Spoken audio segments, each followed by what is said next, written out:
Hi, welcome everybody to CTC's webcast. My name is Scott Mizek. Today's webinar will be on basically the introduction to the mark point. So we're going to be looking at how you'll use a mark point when it comes to building an assembly for a corridor. With that, we'll go ahead and jump right in.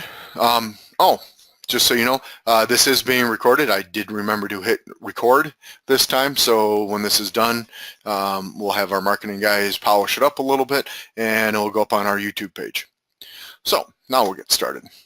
Features that we're going to cover. Why use a mark point and a link to mark point, some of the common use for mark points, how to set it up, and then some of the limitations behind the mark point and link to mark point. So did a couple screen caps, link to mark point 2, and then the mark point. We got a decent sized group here. I have looked through this and I have not been able to find any difference between link to mark point and link to mark point 2 besides the 2 at the end of the second one. If anyone does know the difference between those two that I've just totally missed, I'd be willing to listen, and I'll give you a shout out for it. With our code set style that we use by default, a mark point shows up as a triangle for us, and then this is what a link to mark point looks like in our code set styles. Obviously, based off of your code set styles, you can make these things look different. So why? Why do we want to use mark points and link to mark points? Basically, to have a varying width or slope in the middle of an assembly is the main reason why. So in my little picture here, I have a southbound lane and a northbound lane.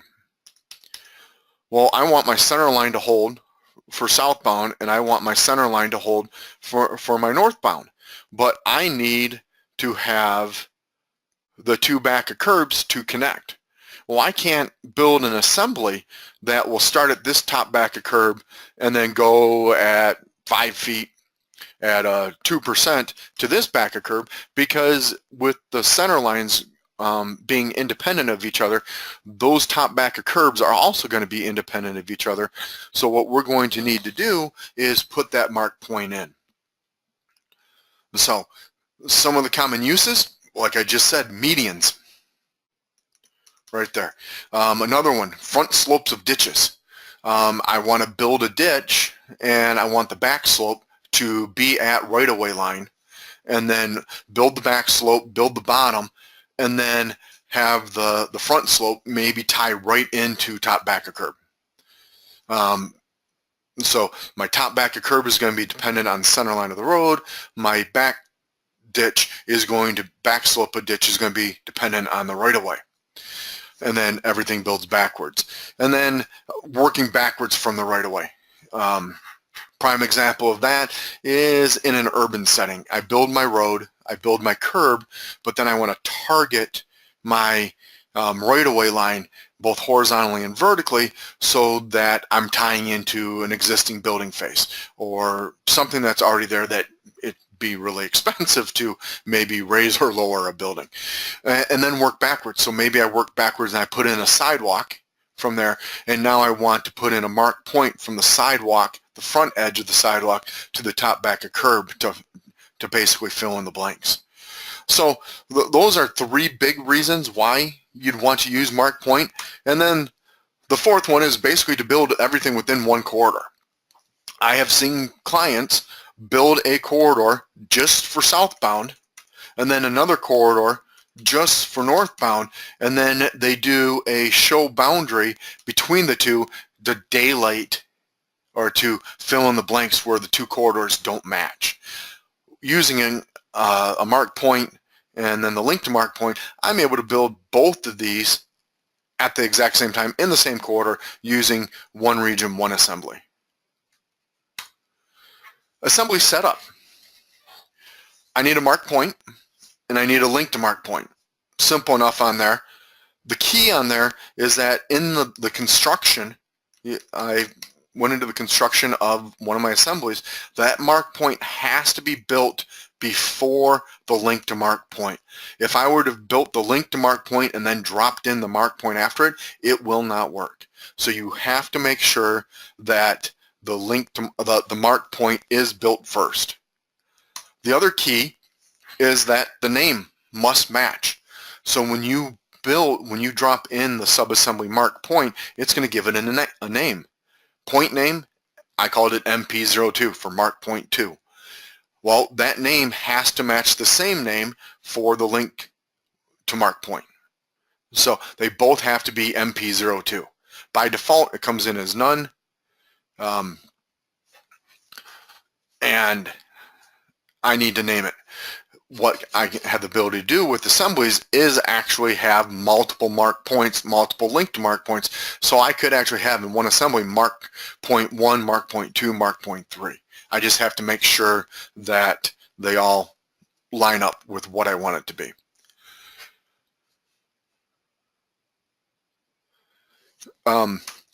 Next, omit link. Typically, your corridors, your two roads, I can't call them corridors, your two assemblies for the roads, you need to get a link out there to find center line. What you need to do is, so that doesn't build, is you actually need to go into that link and say omit link, and you need to change it to yes. So mark point, link to mark point, the third portion of that is a link that's usually omitted. I'll have a link that might target out all the way out to right-of-way line. I'll omit that and then build backwards. I'll have a link that targets the other center line of the road and then build back to the median, or maybe back edge a ditch and then build back. So the three things are there is mark point, link to mark point, and then typically a width and slope link that will target a certain line and then build backwards. Limitations with our assembly offsets.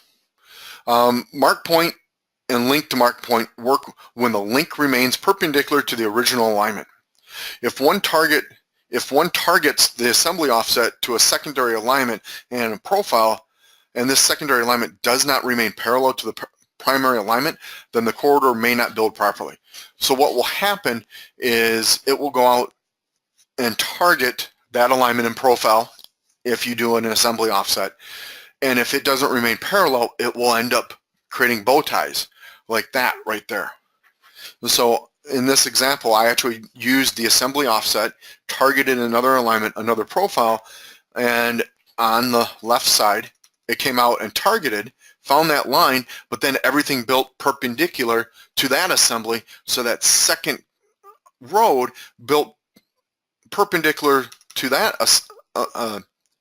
alignment, and then when it came back and targeted, you got a lot of crisscrossing right in here. And as we know, bow ties in Civil 3D in corridors are not a good thing, because it's a sign that the corridor just didn't build right. So limitations are using assembly offsets.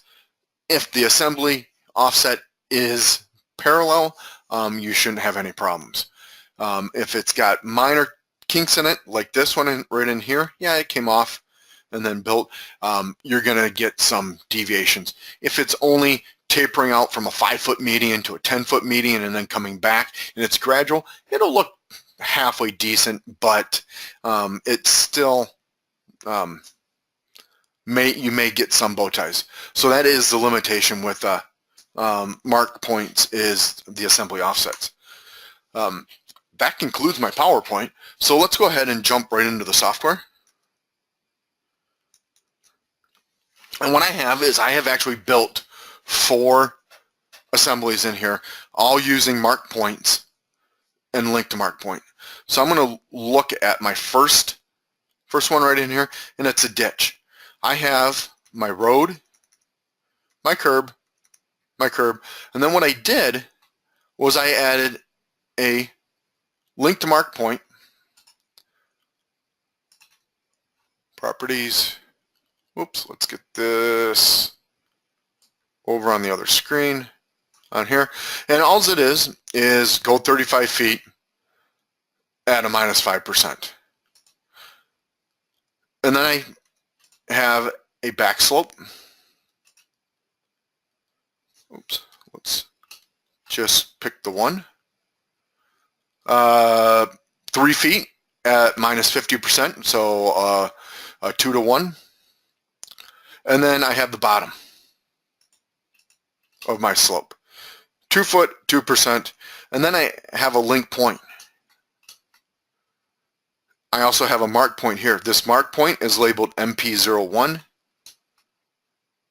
And this link to mark point is labeled MP01. So what it's going to do is it's going to build from that link, from that point to that point. The key on here is, again, if I look at this in my assembly properties, construction, the mark point is built before the link to mark point. So if I say OK, I'll take a look at my median one because I've already built it with the median. I did the exact same thing, a little more complicated. I got a link width and slope, and I actually called this one 2 northbound. That's my subassembly name for it. And then from there I built my road, curbs, and then still the mark point there, and then the link to mark point built on my top back of curb. So if I jump into my corridor, it builds to fill in the blank. Well, right now it's just a 35-foot offset and then just building backwards, so there isn't much of a change to it. So what I did was I actually targeted an offset line. I kept it 35 feet, but it's got a varying profile to it. So if I look at my corridor properties, let's slide these over, and I look to my targeting, my link width and slope has a 2 northbound name. I renamed it so it's easier to find, and I targeted a feature line called northbound, and then both horizontally and vertically. So what that did, rebuild my corridor just for fun, is if I look at this corridor in section editor,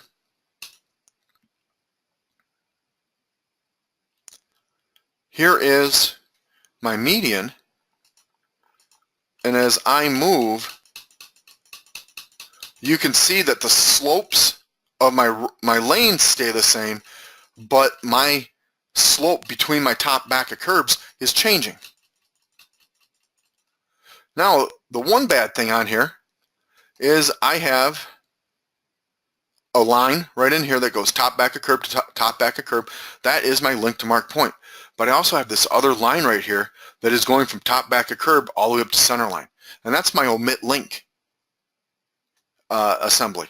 So if I quickly jump to my median one here and go to subassembly properties, parameters, here's my omit link code.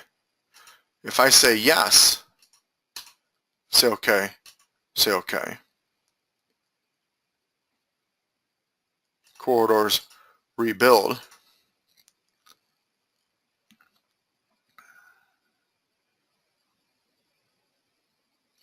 Give it some time.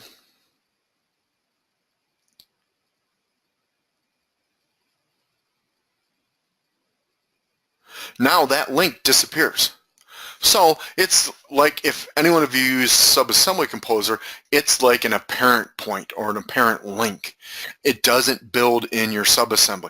So by saying omit link, now my corridor will build lane, curb, curb, curb, lane, lane, curb, and then just one link, top back of curb, top back of curb. That link that went from top back of curb to center line has been omitted. Again, I had other reasons in here. So the other one was right away. I targeted from top back of curb another link that would actually come out and target the right of way line, and then I could work backwards. maybe I put in sidewalk, and then there's green space between the sidewalk and the top back of curb. One, I don't call it a downfall, the out of the box link to mark point always builds looking to the right. So it always thinks that you're building to the right. So there is no way to come in and change it to say, hey, no, I want you to go left on this. It just doesn't do it. So you will get in your assembly views, you are going to get things that look similar to this. You're going to have the link to mark point always pointing right.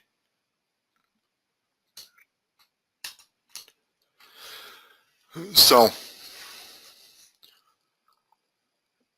I'll quickly jump into my corridor property here, and I will change my assembly to mark point 4, which then gives me an assembly offset.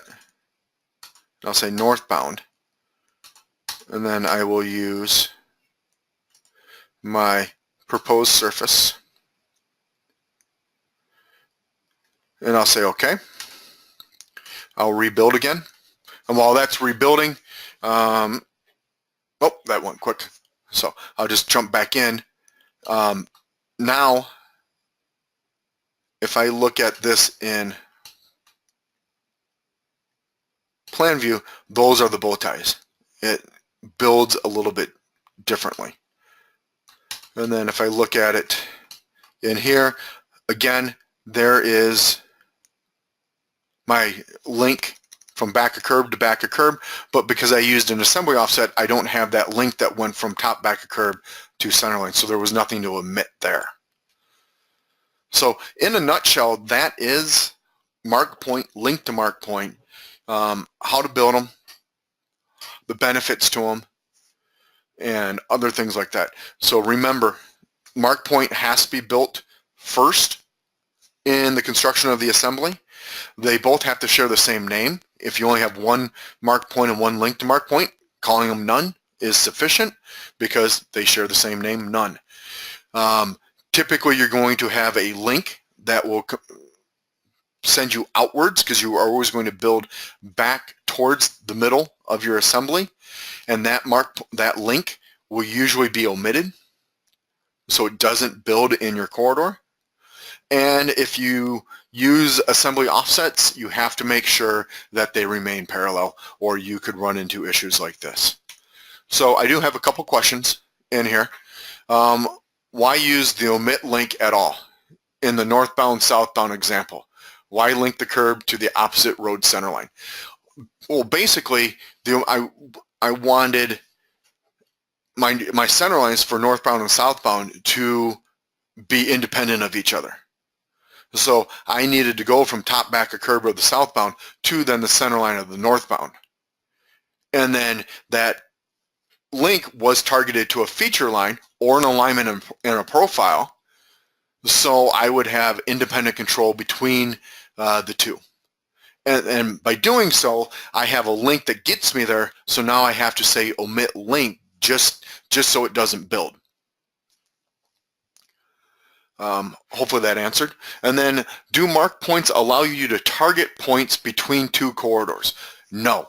The mark points have to remain within the same corridor, basically the same region. So I may have a corridor and I might have 5 baselines.